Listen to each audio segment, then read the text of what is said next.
Bapak dan Ibu sekalian, pada pagi hari ini kita akan merenungkan firman Tuhan di dalam Yeremia pasal 10 ayatnya yang ke-23. Yeremia pasalnya yang ke-10 ayat yang ke-23. Yang mengikuti secara online, Bapak dan Ibu juga dapat mengikuti pembacaan dari firman Tuhan ini. Yeremia pasal 10 ayatnya yang ke-23. Bapak Ibu, saya pastikan sudah menemukan bagian firman Tuhan tersebut dan kita akan bersama-sama membacanya. Yeremia pasal 10 ayat yang ke-23, 1, 2, 3. Aku tahu ya Tuhan, bahwa manusia tidak berkuasa untuk menentukan jalannya, dan orang yang berjalan tidak berkuasa untuk menetapkan langkah. Saudara, pada pagi hari ini kita akan bersama-sama diberkati dari bagian firman Tuhan ini. Namun sebelum saya menyampaikan pemberitaan firman Allah, saya menyambut untuk pertama kalinya keluarga baru kita setelah sekian lama. Itu dia terhilang, tapi kemudian kembali mengenal Yesus Kristus. Dan pada minggu yang lalu dia terima Yesus secara pribadi. Bisa bangkit berdiri?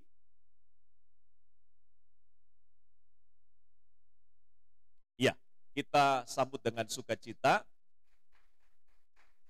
Saya ingin mendengar suaranya menyampaikan namanya dan seluruh jemaat bisa mendengar nama.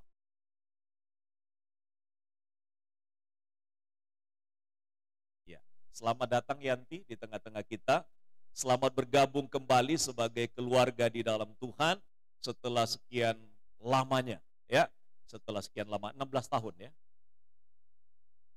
18 tahun terhilang dan kemudian kembali kepada Tuhan Yesus pada beberapa waktu yang lalu secara pribadi kembali diteguhkan dalam iman kepada Yesus. Selamat datang dalam keluarga Yesus Kristus, khususnya di Bukit Harapan. Juga bersyukur, silakan duduk. Bersyukur kepada Tuhan, Mas Ishak itu menjadi alat yang Tuhan pakai juga untuk bisa mengingatkan kembali akan jalan Tuhan. Bisa berdiri Mas Ishak? Ini sahabat saya, teman saya. Ya, shalom, puji Tuhan. Biarlah kehidupan kita sama seperti itu, bahwa kita mungkin barangkali ada kesempatan untuk bisa mengenal atau mengingat kembali teman-teman kita yang sudah meninggalkan Yesus, tapi mereka dibawa melalui jalan-jalan Tuhan, ya, yang Tuhan bisa pakai dengan caranya yang ajaib. Jadi sekali minggu yang lalu saya katakan dalam khotbah saya, sekali ikut Yesus, selamanya tetap Yesus. Sekali Yesus, tetap Yesus. Itu yang menjadi moto pada minggu yang lalu, ketika kita mengiring Tuhan, jangan pernah undur dan meninggalkannya. Baik Bapak Ibu Saudara, saya kutip kata-kata bijak untuk mengawali khotbah ini. Kata-kata bijak dalam bahasa Jawa singkat sekali. Dia katakan begini di dalam bahasa Jawa, natas, nitis, netes. Kalau orang Jawa mesti paham ini. Kalau belum, maka saya memberikan pengertiannya. Pepatah Jawa berkata demikian, itu filosofi sebenarnya, natas, nitis, netes. Bahwa kita itu berasal dari Tuhan. Natas. Kita berasal dari Tuhan, dan, sorry. Dari Tuhan manusia ada, itu natas. Bersama Tuhan manusia hidup. Dan bersatu dengan Tuhan, manusia akan kembali. Nah, saudara, dalam bagian ini mengingatkan kita bahwa kita itu berasal dari Tuhan. Kita ada itu karena tidak bisa dipisahkan dengan Tuhan yang menciptakan kita. Dengan demikian, maka semua manusia yang ada di dalam dunia ini, semua manusia yang ada dan hidup di masa ini, harus ingat bahwa hidupnya itu berasal dan bersumber dari Tuhan. Maka hidupnya tidaklah boleh dipisahkan dari Tuhan. Dan kita selalu mengarahkan kata Tuhan atau nama Tuhan itu langsung menunjuk kepada pribadi Tuhan Yesus. Kemudian dikatakan lagi, bersama Tuhan manusia hidup. Dan itulah yang dikatakan oleh Yesus. Akulah hidup. Dia yang memberi hidup kepada kita. Maka tidak ada manusia yang bisa memperoleh hidup secara permanen, bukan hanya di sini, tapi juga untuk kehidupan yang akan datang, kecuali dia memiliki hidup dari sumber hidup yang sesungguhnya, yaitu Yesus Kristus. Dikatakan lagi, dan bersatu dengan Tuhan, manusia akan kembali. Jadi kita perjalanan hidup dari awal kita ada, dari kita memulai kehidupan ketika lahir dalam dunia ini, sampai kepada mati kita, kita tidak dapat memisahkan diri dari Tuhan. Tetapi sedikit orang yang memahami tentang bagaimana jalan-jalan Tuhan buat hidupnya secara pribadi. Bagaimana rencana Tuhan untuk kita setiap pribadi. Jadi setiap kita yang diciptakan Tuhan, Tuhan punya maksud, Tuhan punya rencana, Tuhan punya kehendak untuk setiap pribadi kita. Tapi tidak semua orang memahami itu. Ada orang hidup tidak memahami untuk apa dia ada di sini. Ada orang hidup tidak tahu untuk apa dia berada di sini. Apa tujuan hidupnya dan kemana setelah itu kehidupannya setelah berakhir dalam dunia. Manusia tidak semua memahami akan hal itu. Maka tema pada pagi hari ini untuk kita adalah jalan hidup manusia. The way of human life. Jadi jalan hidup manusia itu penuh dengan rahasia. Tetapi kita percaya bahwa jalan-jalan kehidupan kita itu kita harus mengerti apa yang Tuhan inginkan, apa yang Tuhan maksudkan. Maka dari firman Tuhan yang kita baca pada pagi hari ini, dari bagian firman Tuhan di dalam Yeremia pasal 10 ayat 23, kita belajar tentang 3 kebenaran penting yang kita hendak pahami tentang jalan hidup kita yang kita jalani ini dalam maksud Tuhan. Yang pertama, Tuhan yang berkuasa untuk menentukan jalan hidup manusia. Tuhan yang berkuasa untuk menentukan jalan hidup manusia. Dia punya kuasa untuk menentukan jalan dari kehidupan setiap manusia. Nah, jika demikian, kalau kita memahaminya, maka tentu kita akan memaknai lebih dalam bagian yang pertama ini. Tapi sebelum saya masuk lebih dalam, saya satu kali cek profil dari camat kita di wilayah Kloja, namanya Pak Heri. Saya cek di sana dan menarik sekali, tulisan yang ada di profilnya itu adalah demikian. Aku iki wayange Gusti. Ini bagi yang tua-tua yang biasanya generasi-generasi 40-an, 50-an, 60-an itu kalau soal wayang ini mesti paham tak? Jadi wayang itu dimainkan oleh orang. Ya. Biasanya orang itu akan memainkan dengan berbagai macam peran. Dan memang hidup kita ini memerankan banyak hal. Memerankan posisi-posisi kita masing-masing. Tapi siapa yang mengendalikannya?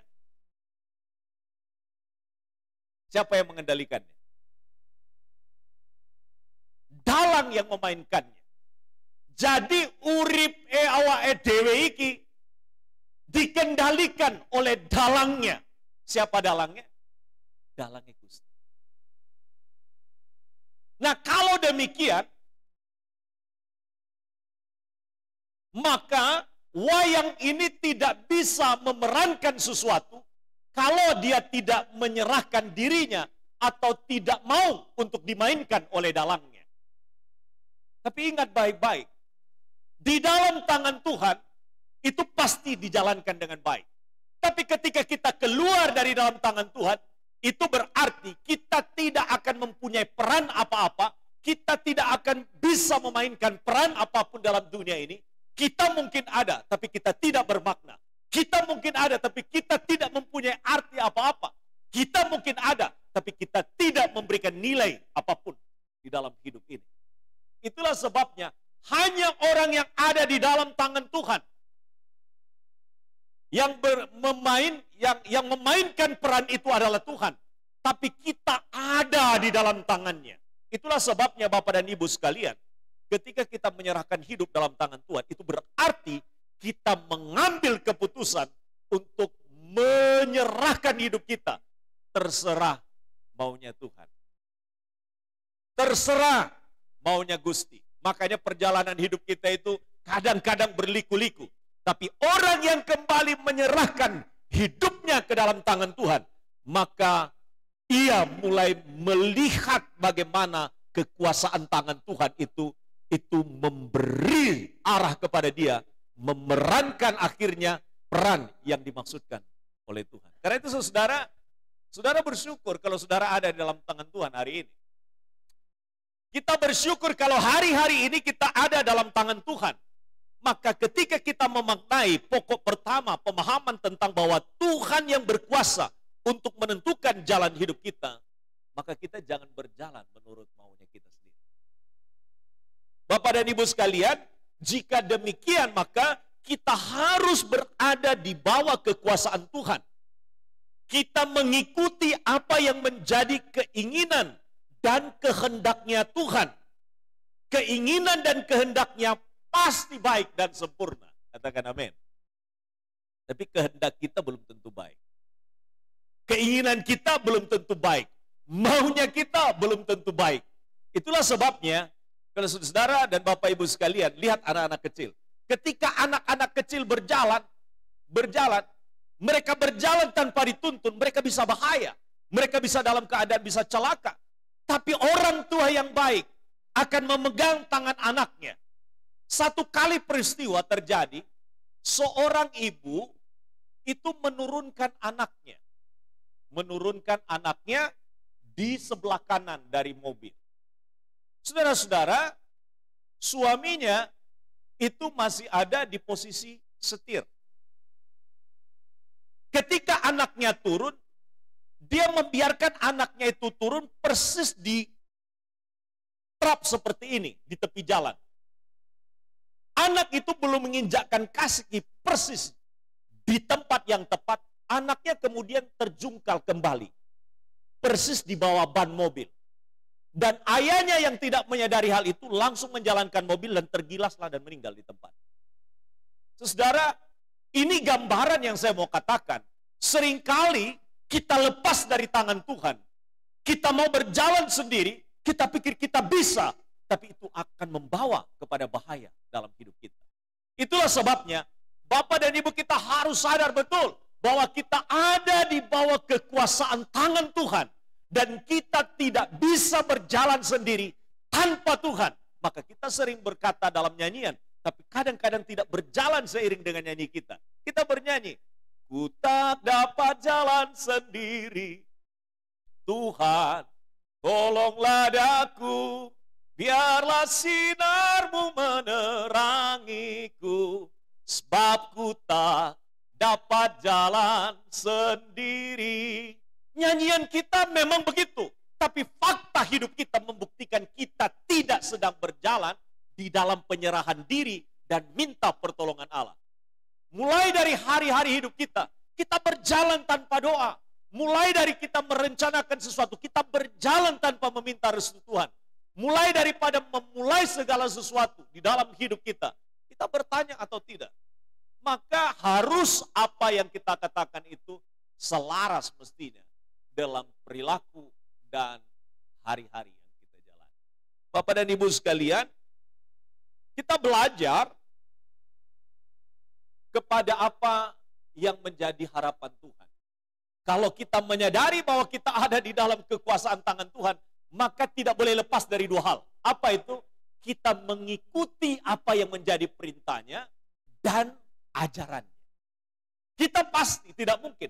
Karena kita pasti akan dipandu kalau kita ada di bawah kuasa, di bawah otoritas, berarti kita dipandu oleh pribadi yang memiliki otoritas atas hidup kita. Dari mana panduannya? Dari firman-Nya. Dari mana panduannya? Dari perintahnya, dari ajarannya. Seharusnya demikian. Maka tidak ada kata lain selain kita bilang siap, siap, siap. Kadang-kadang kalau kita ketemu dengan kawannya, bisa enggak? Oh, siap. Kalau seandainya di tentara selalu bilang begini, apapun selalu bilang siap, tidak senang pun bilang siap. Dengan Tuhan demikian. So kita ada di bawah otoritas, ada di bawah kekuasaan Tuhan, maka tidak ada kata lain selain kita mengikuti perintahnya dan mengikuti ajarannya. Rasul Paulus berkata, yang ku kehendaki. Ini dia belajar dalam hidup itu untuk memahami. Apa sih maksudnya Tuhan itu ketika ada di dalam kekuasaan Tuhan, dia ada iring Tuhan, dia menjadikan Tuhan sebagai pemimpin yang berotoritas atas hidupnya, berotoritas tunggal atas hidupnya. Maka dia mengungkapkan di dalam bahasanya, di dalam Matius pasal 9, di dalam bagian firman Tuhan yang mengatakan, yang ku kehendaki ialah mengenal dia dan kuasa kebangkitannya dan persekutuan dalam penderitaannya, supaya aku menjadi serupa dengan dia. Ini luar biasa. Rasul Paulus yang tidak langsung bertemu dengan Yesus, dia bukan murid Yesus secara langsung diajar oleh Yesus, tapi mengalami pengalaman pertobatannya ketika dia hendak membunuh orang-orang percaya di Damsyik, lalu pertemuan itu membuat dia pada akhirnya berjumpa dengan Yesus. Dan setelah dia berjumpa dengan Yesus dalam satu penglihatan yang luar biasa, dan dia mengalami pertobatan di sana, dia mengajari kita hari ini satu pernyataan yang luar biasa. Yang ku kehendaki ialah mengenal dia. Kita bukan hanya sekedar tahu Tuhan. Ada orang banyak bicara tentang Tuhan, tapi tidak kenal Tuhan. Ada banyak orang yang bilang, saya kenal dengan Pak Adeli. Tapi apakah tahu tentang Pak Adeli? Belum tentu. Ada banyak orang yang bilang, saya tahu tentang Tuhan. Tapi kenal baik dengan Tuhan atau tidak? Ini penting sekali. Banyak orang percaya hanya sampai pada tahu Tuhan, tapi tidak kenal Tuhan secara pribadi. Apalagi kita bertanya kepada Tuhan, apakah Tuhan kenal saya? Tuhan bilang, lu siapa? Kasihan hidup kita. Itulah sebabnya, maka di akhir dari hidup kita, nanti ketika kedatangan Tuhan yang kedua kali, firman Allah berkata, ada banyak orang katakan Tuhan, Tuhan.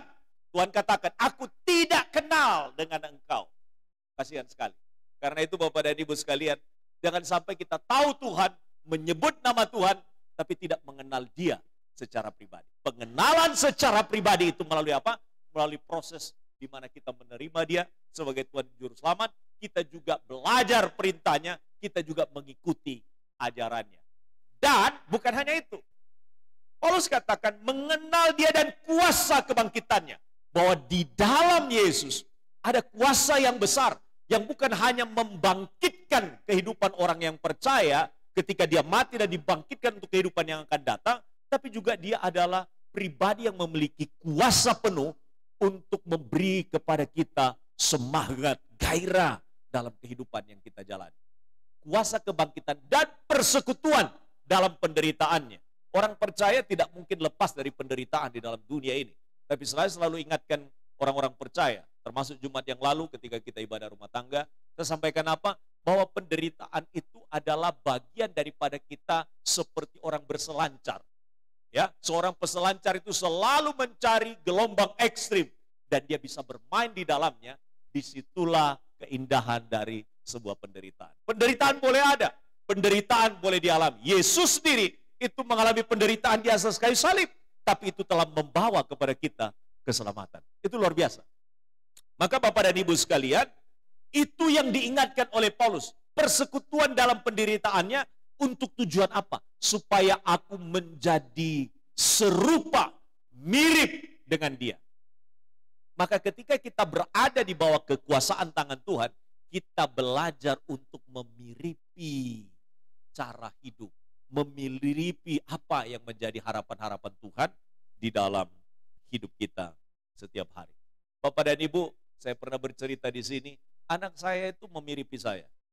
Ya, memiripi saya. Anak saya yang nomor 1 itu ikut wajah bapaknya. Tapi Tuhan itu adil. Anak nomor 2 ikut model wajah mamanya. Nah, ini seimbang. Nah, dan saya pernah bersaksi di sini. Kebiasaan saya itu turun kepada anak saya. Apa kebiasaannya? Biasanya kalau tidur tuh angkat kaki begini. Lalu dia goyang-goyang kakinya. Itu sudah turun itu. Siap saya ajari? Enggak. Kelihatannya itu turun secara otomatis. Saya enggak tahu apa. Tapi biasanya itulah juga yang harusnya ada dalam diri orang-orang percaya. Cara hidupnya Yesus itu juga kita miripi dalam cara hidup kita setiap hari. Cara berperilakunya juga itu juga kita miripi dalam kita berperilaku setiap hari. Katakan amin. Itu yang membedakan kita karena kita belajar untuk serupa dengan dia di dalam seluruh aspek kehidupan. Injil Matius pasal 9 ayat 13 boleh dimunculkan di full screen. Matius pasal 9 ayat 13. Yesus berkata, jadi pergilah dan pelajarilah arti firman ini. Yang ku kehendaki ialah belas kasihan dan bukan persembahan. Karena aku datang bukan untuk memanggil orang benar, melainkan orang berdosa. Garis bawahi, yang ku kehendaki ialah belas kasihan dan bukan persembahan. Saudara, kita diajar di dalam Yesus satu hal yang penting adalah tentang bagaimana kita memiliki kasih. Kalau kita bicara tentang kekristenan, itu bicara tentang kasih. Kalau berbicara tentang kasih, berarti kita bicara tentang praktek tentang kasih, bukan berteori tentang kasih. Karena banyak orang memahami tentang kasih, berteori tentang kasih, tapi kehilangan kasih. Itulah sebabnya, maka Tuhan ajarkan kepada kita seluruh rangkuman Alkitab, hanya satu bahasanya, yaitu kasih. Kasih kepada Tuhan dan kasih kepada sesama. Itu inti daripada Alkitab. Jadi ketika orang Kristen berkhotbah tentang Yesus, berbicara tentang Yesus, mulai praktek tentang kasih. Itulah sebabnya kalau orang hidup, sesama orang percaya hidup dalam kasih, maka tidak ada dalam dunia ini yang mengalami kekosongan di dalam hidup. Suami istri saling mengasihi. Orang tua mengasihi anak-anak. Anak-anak mengasihi orang tuanya. Sesama orang percaya juga saling mengasihi.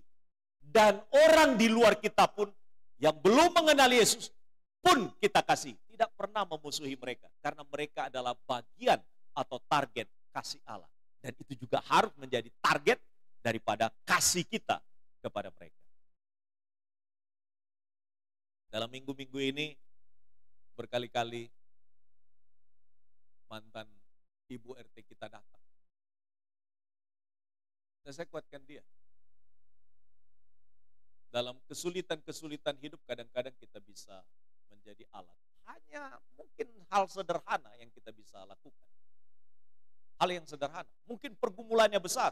Tapi kata-kata kita itu bisa membangkitkan semangat. Doa-doa kita itu bisa memberikan kepada mereka rasa ringan dari beban yang ada. Apalagi bisa menolong dan meringankan. Bapak dan Ibu sekalian, ini bagian yang pertama. Yang dikehendaki oleh Tuhan kepada kita di dalam hidup kita adalah bagaimana kita memahami bahwa Tuhan itu berkuasa untuk menentukan jalan hidup kita dan kita tetap ada di dalam tangannya dan kita mau diarahkan, mau ditempatkan sebagai pribadi dalam maksud dan kehendaknya menjalankan apa yang menjadi perintah dan ajarannya. Filipi pasal 3 ayat 10 berkata, yang ku kehendaki ialah mengenal dia dan kuasa kebangkitannya dan persekutuan dalam penderitaannya, di mana aku menjadi serupa dengan dia dalam kematiannya. Paulus hendak belajar dari seluruh pribadi Yesus agar kehidupannya betul-betul memiripi Kristus. Dan dia betul-betul bukan hanya berkata-kata kepada kita, dia pun rela mengalami penderitaan demi Injil Allah. Tuhan menentukan jalan hidup manusia. Kita harus tahu jalan hidup yang ditentukan Tuhan untuk kita. Kita belajar memahami setiap rencananya dalam hidup kita. Kita belajar menyesuaikan setiap rencananya dalam hidup kita. Kita mengikuti peta jalan atau roadmap-nya Tuhan. Ya, kalau kita mengikuti peta jalan Tuhan, pasti sampai dengan selamat. Kita dituntun oleh GPS-nya Tuhan. Kita rindu bahwa penuntun setiap kali kita berjalan, kalau kita punya GPS, ya, GPS kan sering kita pakai, betul ya? Kalau seandainya kita mau menuju ke titik tertentu, kita biasanya pakai GPS, ya, Global Positioning System. Kita sering pakai itu untuk apa? Supaya kita tidak sampai salah pada tujuannya. Ya, tidak sampai pada tujuannya. Kemarin waktu kita ke tempatnya Ibu Nini itu kan untuk pertama kali ke sana. Tempatnya sangat sulit sekali untuk kita bisa temui alamat. Tapi karena dituntun, saya berkali-kali katakan kepada Bu Marlina, sudah sampai belum? Loh, ini yang menuntun ini belum ngomong. Belum ngomong. Ya, belum memberikan kepastian ini sudah sampai belum. Ketika sampai di posisinya, saya bilang sudah sampai. Nah, itu sudah sampai, masih ada beberapa meter lagi untuk sampai di lokasi. Dan tapi sudah menunjuk, sudah sampai di lokasi. Saudara, sama seperti itu kan kehidupan kita. Kita perlu dituntun oleh GPS-nya Tuhan. Contoh yang sangat jelas di dalam Alkitab adalah umat Israel ketika dituntun Tuhan dari tanah Mesir menuju ke tanah Kanaan. Tuhan janjikan apa?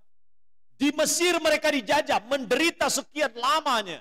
Tapi Tuhan berjanji kepada mereka, aku akan membawa engkau dari tanah Mesir menuju ke tanah Kanaan. Disebut oleh Alkitab bahwa Tuhan membawa mereka untuk masuk ke tanah yang penuh dengan susu dan madu. Tempat yang berlimpah. Itu adalah gambaran dari tempat yang penuh dengan kesejahteraan. Sama halnya dengan yang Yesus janjikan. Ketika kita percaya kepada Dia, Dia menjanjikan apa kepada kita? Menjanjikan kehidupan surgawi. Kehidupan yang jauh dari penderitaan. Jauh dari berbagai macam kesulitan-kesulitan hidup. Di sana penuh dengan kebahagiaan. Tapi apakah otomatis dapat? Apakah orang Israel tiba-tiba sudah sampai ke Kanaan? Tidak. Tuhan tuh menuntun, dikatakan. Ada tempat yang jalan pintas hanya 40 hari. Dari Mesir menuju ke tanah Kanaan. Hanya 40 hari. Tapi dikatakan oleh Alkitab, Tuhan tidak menuntun mereka ke jalan itu. Karena dikatakan ketika mereka nanti akan melewati jalan-jalan itu, pasti selalu menghadapi peperangan. Dan mereka tidak siap mental. Tidak siap untuk mengalami peperangan. Mereka budak. Mereka tidak terbiasa dengan peperangan. Alkitab mencatat, nah ini yang saya katakan. Jalan Tuhan itu kadang-kadang tidak kita mengerti. Tapi selalu jalan Tuhan itu mesti yang terbaik. Alkitab catat di Keluaran pasal 13 ayat 17. Bisa dimunculkan di full screen. Setelah Firaun membiarkan bangsa itu pergi, Allah tidak menuntun mereka melalui jalan ke negeri orang Filistin. Walaupun jalan ini yang paling dekat, hanya 40 hari saja. Sebab firman Allah, jangan-jangan bangsa itu menyesal apabila mereka menghadapi peperangan. Sehingga mereka kembali ke Mesir. Tuhan itu sudah ngukur kemampuan kita. Jadi jangan kita berkata begini, Tuhan saya udah gak mampu lagi deh. Saya menyerah sampai di sini. Nah, Tuhan tahu sejauh mana kemampuan kita. Dan Dia sudah ukur. Seperti itulah yang Tuhan juga hadapkan kepada umat Israel. Memang ini jalan pintas. Kadang-kadang kita kepengen jalan pintas, Tuhan, gak usah susah-susah deh. Biar jalan saya itu mulus apa adanya seperti jalan tol. Nah, kadang-kadang jalan berliku itu baik untuk kita. Supaya kita makin kenal Tuhan dan juga diproses oleh Tuhan. Akhirnya apa yang terjadi? Persoalannya bukan Tuhan tidak menuntun mereka. Persoalan bukan Tuhan tidak menolong mereka. Persoalannya bukan Tuhan tidak membawa mereka sampai ke tanah Kanaan. Tapi Alkitab mencatat apa? Bahwa ternyata mereka adalah umat yang tegar tengkuk. Mereka tidak mau taat kepada setiap apa yang diperintahkan Tuhan. Memang Tuhan berkuasa menentukan jalan-jalan kita. Tapi Tuhan tidak bisa memaksakan kehendaknya kepada kita. Tuhan mau katakan ini loh yang terbaik. Tuhan mau katakan ini jalanmu. Tapi kita bilang begini, enggak Tuhan, ini jalan saya. Itulah yang menyebabkan umat Israel, seluruhnya mereka, generasi yang lahir di tanah Mesir. Hanya ada beberapa saja yang masuk, Yosua dan Kaleb. Mengapa? Karena mereka tidak taat perintah Tuhan dan tidak taat ajaran. Maka kembali saya katakan tadi di awal, kita ada di dalam kekuasaan tangan Tuhan. Dan kalau kita ada di dalam kekuasaan tangan Tuhan, kita belajar untuk mentaati perintahnya dan mengikuti ajarannya, maka kita selamat. Itu yang membuat umat Israel, sekalipun Tuhan memilih mereka menjadi bangsa pilihan Allah, tapi mereka tidak dapat menikmati berkat yang disiapkan oleh Tuhan di tanah Kanaan. Karena apa? Karena ketidaktaatan mereka. Maka saya bisa menyimpulkan bagian yang pertama untuk kita. Pemahaman yang pertama yang harus ada pada kita, yang harus kita pahami, adalah bahwa Tuhan itu adalah Tuhan yang berkuasa atas hidup kita. Tetapi kita diminta untuk mentaati perintah dan ajarannya. Supaya kita selamat dan menikmati janji-janji pemeliharaan, janji-janji berkatnya, janji-janji kelimpahan pertolongannya. Tanpa itu, tak akan mungkin kita bisa menikmati semua janji-janji. Yang kedua, saya hanya berkhotbah 2 poin saja, 2 pokok penting saja. Yang kedua, langkah hidup kita itu ditetapkan oleh Tuhan. Langkah hidup kita. Tuhan mau kita melangkah di sini. Itu sama seperti Abraham. Abraham dikatakan keluar dari Ur Kasdim, dari tempat keluarganya yang menyembah kepada berhala. Dia tidak tahu kemana dia akan pergi. Dia hanya dituntun oleh Tuhan dan dia melangkah saja. Dia jalan saja. Nanti Tuhan bilang dia berhenti di situ. Kan demikian hidup kita dalam dunia. Siapa yang tahu Pak Hadi ada di Malang, padahal lahirnya di Sumatera Utara? Siapa yang tahu Pak Hadi kemudian menikah dengan Nona Timor, dapat istri? Siapa yang tahu kemudian Tuhan anugerahkan anak-anak? Tidak ada yang tahu, itu rahasia hidup. Tapi saya berjalan sesuai dengan mau saya. Padahal awal-awalnya saya menghindar.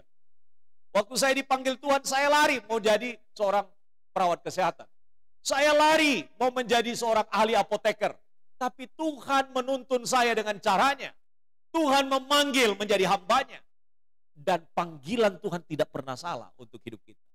Kalau kita mau taat kepada jalan-jalan yang Tuhan mau tetapkan. Jadi setiap kita harus bisa mendeteksi. Ini yang saya jalani ini benar atau tidak. Yang saya akan jalani ini benar atau tidak. Maka kita bertanya kepada Tuhan. Bagaimana kita mendapatkan jawabannya? Tuhan kasih kepekaan kepada kita. Kalau itu adalah jalan yang dikehendaki oleh Tuhan, maka sekalipun itu sulit jalannya, kita ada damai sejahtera di sana. Katakan amin. Sekalipun sulit untuk kita menjalaninya, tapi kita tahu persis itu maunya Tuhan, jalani saja. Karena akhir daripada semuanya itu, endingnya, itu pasti baik dalam tangan Tuhan. Ya, luar biasa. Bapak dan Ibu sekalian, langkah hidup kita ditetapkan oleh Tuhan.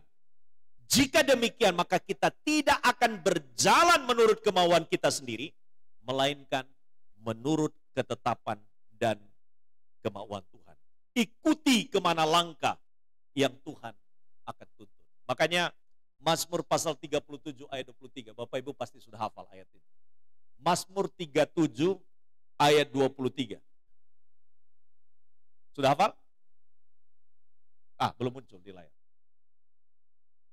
Tuhan menetapkan langkah-langkah orang yang hidupnya berkenan kepadanya. Wes disiapno Gusti, ditoto Gusti, uripne awake dhewe. Kita hanya mengikuti yang terbaik yang sudah Tuhan tata itu. Pokoknya melok, ikuti saja, taat saja. Maka langkah-langkah hidup yang ditetapkan oleh Tuhan itu, bagi yang berkenan kepadanya itu, mesti langkah-langkah itu dibawa ke arah yang baik. Mesti dibawa ke arah yang benar. Tuhan menetapkan langkah-langkah orang yang hidupnya berkenan kepadanya. Ada kesulitan, ada kejatuhan, ada kegagalan. Tapi apabila ia jatuh tidak sampai tergeletak, sebab Tuhan menopang dia. Ini luar biasa. Saudara-saudara, kalau kita ada hari ini sebenarnya tidak luput daripada topangan Tuhan. Pertolongan Tuhan. Ya, pertolongan Tuhan. Revan boleh berdiri di sini, di samping saya. Berdiri di sini. Saya ulangi kembali ilustrasi saya. Jangan biarkan Papa jatuh ya. Bapak akan jatuhkan badan. Waktu saya jatuhkan badan, kepada siapa saya pasrahkan? Kepada siapa? Kepada yang nahan, betul atau tidak?